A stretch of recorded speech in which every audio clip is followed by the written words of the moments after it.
안녕하세요. 너드준입니다. 제가 잠깐 카메라를 켰는데요. 솔직히 음,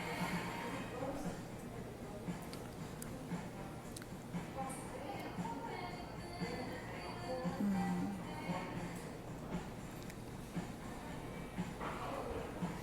솔직히 이거는 좀 이념을 떠나서 좀 말이 안 되는 상황인 것 같아서 아무리 쉴드를 쳐주려고 해도 지금 대한민국 정부의 외교적 행동, 선택 그런 것들이 굉장히 우려스러운 거는 정말 맞는 것 같아요. 그게 뭐 학자의 신분이건 간에 아니면 공무원이건 또 국회 외교 담당 직원이건 자신들이 아는 게 얼마나 많으냐에 따라서 지금 상황에 대한 뭐 우려의 그런 차이가 발생할 것 같은데 저는 기본적으로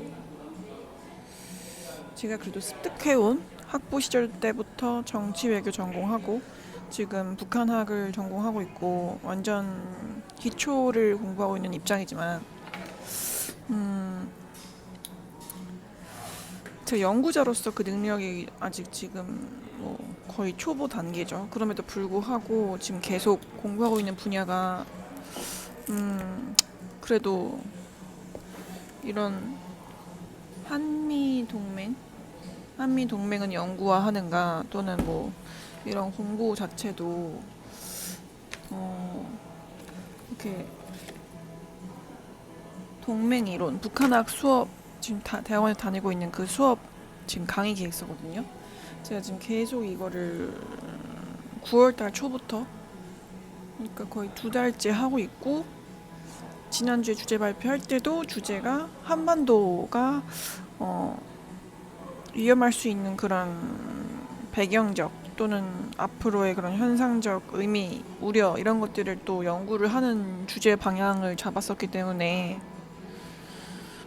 최대한 이런 감정적인 것들은 배제하고 또 현 정부에 대한 평가도 배제하고 그냥 이 연구에 대해서 이미 종결된 사건들 중심으로 연구를 해야 되고 그래서 선행 연구도 그렇게 봐야 되는 건데 예를 들어 뭐 베트남 전쟁을 들여다본다든지 유엔사 문제, 뭐 정전 협정 이런 것들을 들여다봐야 하는데 지금 당장 북한군이 러시아 그 가장 격전지로 그 파병 간 것도 굉장히 우려스럽고 오늘 내내 그 본 영상도 유튜브에 유엔 회의에서 남과 북이 대치돼서 서로 말싸움 하는 거에 대해서도 되게 우려스럽게 봤거든요. 그러니까 외교관은 외교관의 입장이 있는 거지만 뭐 대량 살상 무기 또는 북한이 지금 핵을 보유하고 있는 그런 인정을 받지는 못한 상태인데 이거에 대한 의견은 뭐 갈려요. 사실상 핵 보유 국가다라고 말하시는 분들이 많고 이걸 국제사회가 용인하지 않는 것뿐이다라고 말하기도 하고 더불어서 일본이 핵무기를 보유하지 않았을 뿐이지 보유할 수 있는 모든 그런 장비나 물질까지도 보유하고 있다고 평가를 내리고 있거든요. 그랬을 때는 우리나라만 핵무기가 없는 상태에서 우리가 과연 평화를 외칠 수 있을까? 또 동맹이 한미 동맹이 주요 우리의 그런 의존하고 있는 부분인데 이거에 대해서 대체 어떤 대안이 있는 것인지 잘 보이지가 않아요. 좀 비판적이죠 지금. 그리고 주한미군 협상을 계속 하는데 뭐 1조 500억 가량을 정확히 기억은 안 나지만 2030년까지 5년간 되게 되어 있는데 이거에 대해서 협상적으로 봤을 때 저희끼리도 사실 얘기할 때 굉장히 비용 측면에서 이걸 우리가 부담할 수밖에 없다. 그리고 그게 마이너스라고 보지 않는 거죠. 그렇다고 잘했다고만 평가하기에는 우리나라 그런 인구 절벽도 다가오고 있고 또 생산력도 굉장히 낮아지고 있고 그런 가운데 중국도 그리고 나토에 가입하는 그런 유럽 국가들도 되게 입장을 분분히한 상태에서 저렇게 윤석열 대통령이죠.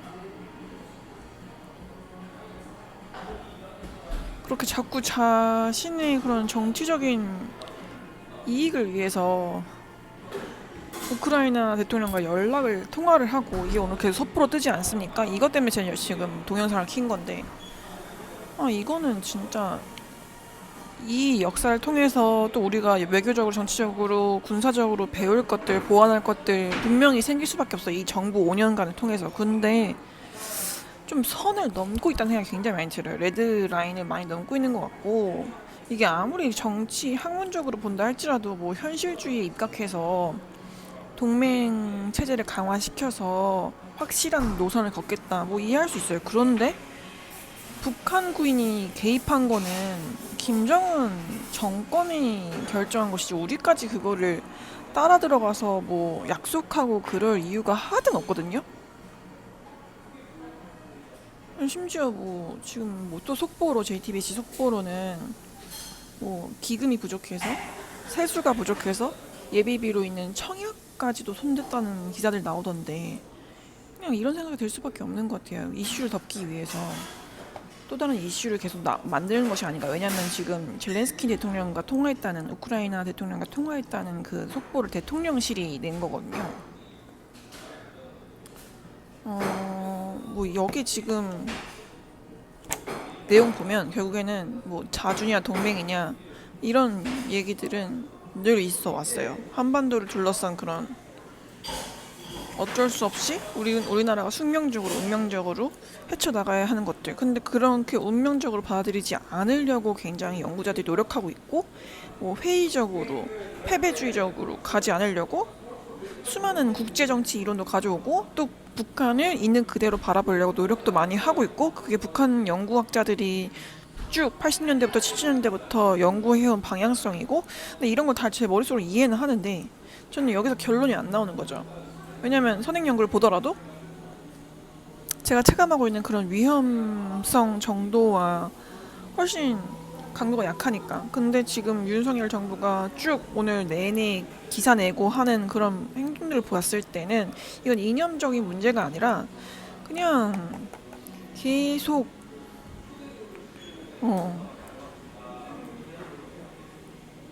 일본도 저렇게 하고 있지 않는데 아베 총리만큼 더 큰 행동을 하고 있지 않은가. 아무리 합리적으로 외교부나 뭐 문체부 또는 이런 기재부에서 계속 협력하는 대통령한테 올리는 보고나 이런 것 NSC에서 올리는 보고의 양식대로 대통령이 행동한다 할지라도 이거는 개인적인 일탈로밖에 볼 수가 없는 거예요. 이게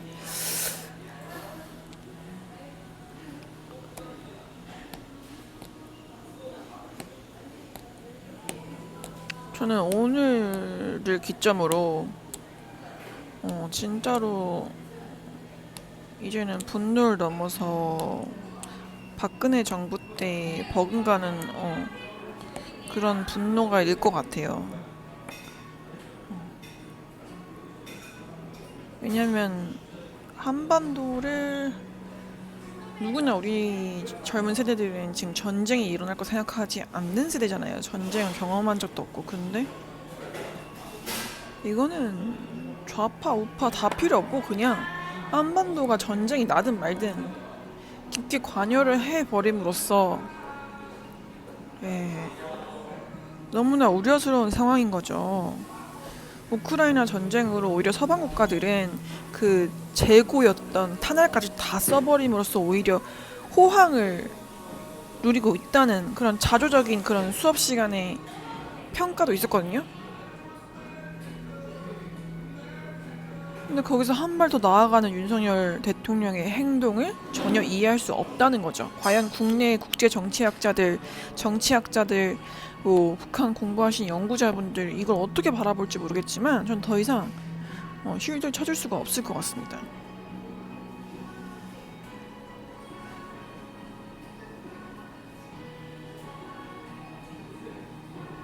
미국조차도 지금 그 전쟁에서 한 발 떼려고 하고 있고 어떻게 보면 지금 버려진 땅이라고까지 되게 슬프지만 그런 상황 판단들이 이어지고 있는데 지금에서 대한민국 정부가 젤렌스키 대통령과 통화를 했다? 이거를 국내 언론에 대대적으로 뿌리고 있다, 속보로?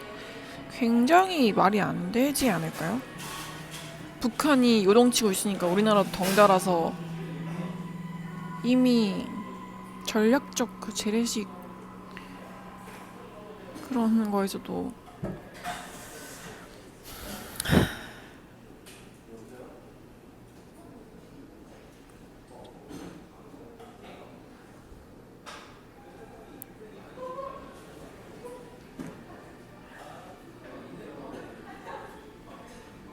이건 미국의 이론이나 미국의 입장, 뭐 기존 연구자들의 그런 연구 방법, 연구하는 거 중요하죠. 근데 여기서 대안을 못 만들어내면, 시사점을 못 만들어내면은 그것도 의미가 없는 거거든요.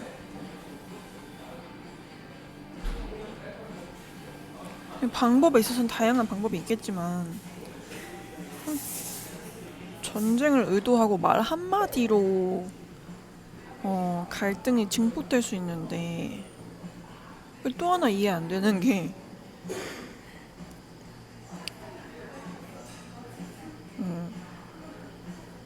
북한에서 용산 대통령실에 보내는 그런 풍선, GPS 장치를 장착해서 보내달라는 그 풍선, 그거에 대해서도 어떠한 이런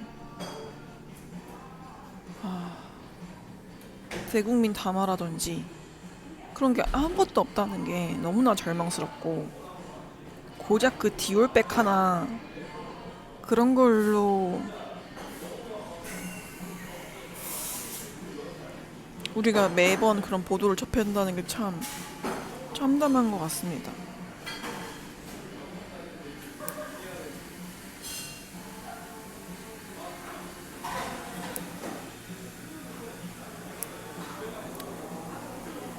변수가 너무나 많은데 그 변수들조차 컨트롤하기 힘든 상황이 더 펼쳐질 것이라는 거, 그런 생각이 많이 들고요.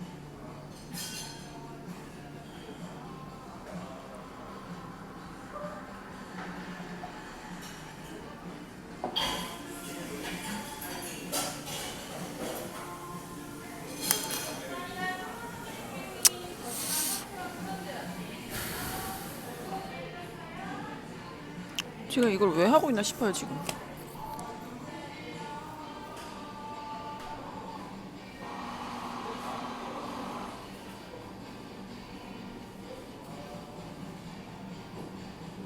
정말 5년 뒤, 10년 뒤라도 이 윤석열 정부를 과연 사람들이 어떻게 평가할지 너무 궁금하고요.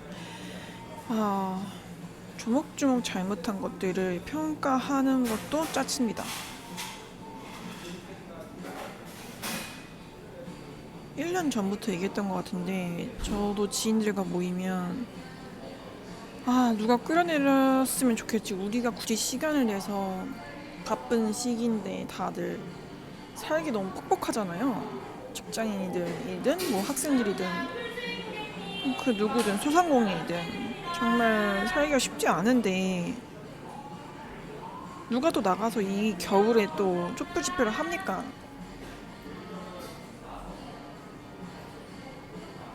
법적으로 투표로 세운 대통령인데 그렇게 쉽게 탄핵을 한다는 것도 국민 정서상 동의가 안 될 거라고 생각을 해서 지금 다들 이렇게 지켜본다 생각했는데, 이거는 정말 희대의 그런 루비콘강을 건너버리는 상황이 되는 것 같아요.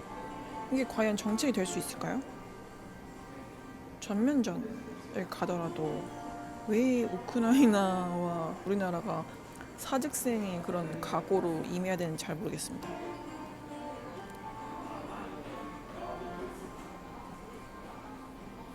한미 동맹을 맺음으로써 얻는 것이 굉장히 많지만 이게 계륵이기도 하다는 생각이 많이 들어서 저는 이 연구 주제가 참 어렵다 생각하고 있는데, 그래도 해결해야 될 문제들이 산적해 있을 것인데 이렇게 눈에 띄는 결과만 쫓고 있는 현실이 굉장히 우려스러워요. 전략적 모호성을 띈다는 게 너무나 중요한 건데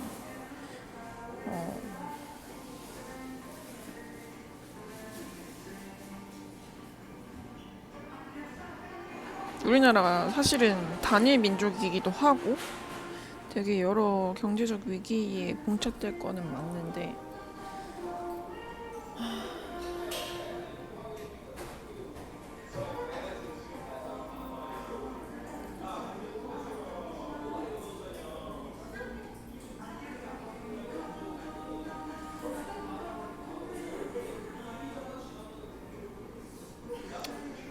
더 최악으로 가지 않았으면 좋겠습니다. 안녕히 계세요.